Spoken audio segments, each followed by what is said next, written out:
I'd been providing voice and communication therapy service to trans people for about 3 years. I felt I was really learning and developing as well as a therapist. The problem was that not enough people could afford my service. So I had a choice to make, and I was very close to saying, I think I need to start doing some different work. I suppose I realised if I give this up, what will there be instead? So I set up Express Your Gender as a social enterprise, as a way of making my service more sustainable. My moment of change was a combination of moments. It first started when I was a child in the care system, and I knew that what was happening to me was wrong and I needed to do something about it. And I made a promise to myself as a young child that someday I would do something for other children in my position. And so that's a promise I've kept throughout my life. When I met a young adult, about 18 years of age, and he told me it was his birthday and he had no family, nobody who was going to give him a birthday card. I jotted down his address and I swore to myself I would send him a birthday card. And so he was the first care leaver that I decided I wanted to try and support. I saw the huge difference it made to his life. I was a prison officer for a long time, and there were many moments that I sort of thought that a change was needed in regard to community response to people being released from prison. If you went on an escort, you were handcuffed to somebody all day long. So you would get to know the person behind the prisoner. When you drive back towards the prison after maybe being with somebody in a hospital or a courthouse, suddenly the masks start to come back on. Not just for the prisoner, but for you. The prison moments made me go in the direction of an ex-prisoner project.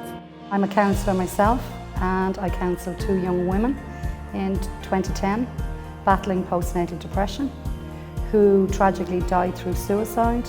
It had a profound effect on me. I attended the funerals, and that was the time for change and the creation of Nurture. We now have counselled 550 women in 2014 and 80 men. So what gets me out of bed is to see the work we do and the effect and the impact it has on their lives in an extremely positive way. I think there was many moments leading up to the moment of change. Initially, Mojo was a small interagency project in Tallaght. It was a pilot. The challenge that Mojo is trying to face or trying to resolve is the numbers of men who were following through with suicide in Ireland, because that's on the increase. We weren't sure where it was going to go, but then after 4 weeks of actually working with the men, I saw a dramatic change in how they were in themselves. And one man in particular, Danny, you won't mind me mentioning him, I saw the way he changed from walking into the room on the first day with his head down to 4 weeks later, he had his head up in the group and he was talking.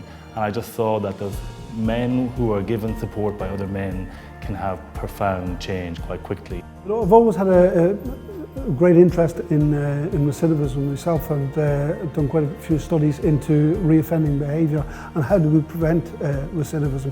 And particularly in this area, a lot of our studies have shown us that it's not necessarily technical skills, more personal attitudes that's the main cause of risky or careless driving behaviour. Again, the driving force is the excitement of being a small part of a group of people that want to make changes in our society. I'm a mum to 3 kids, and you know, when it comes to the summer holidays, like every other house, the girls come home with notes and whatever for this camp and that camp, and they have a huge choice.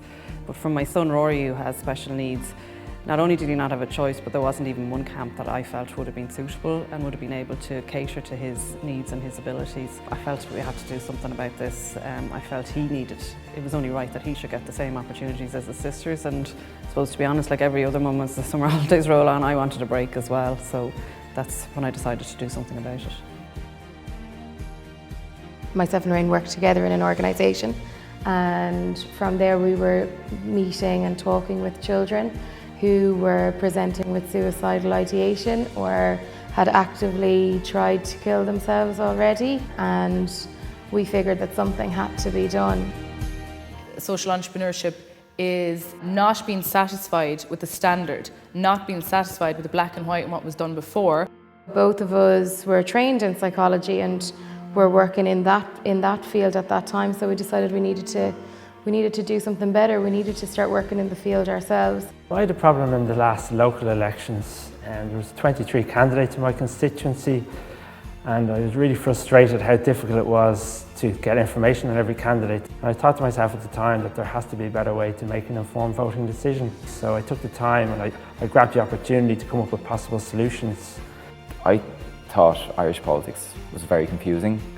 I realised that I must not be the only person in Ireland who had this problem. I didn't know what constituency I was in. I mean, it was that bad.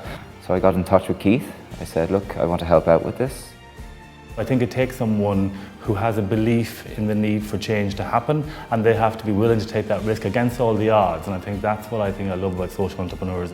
It's not just about making the buck. It's not just about flipping off the company to the highest bidder. It's about making a difference to other people's lives.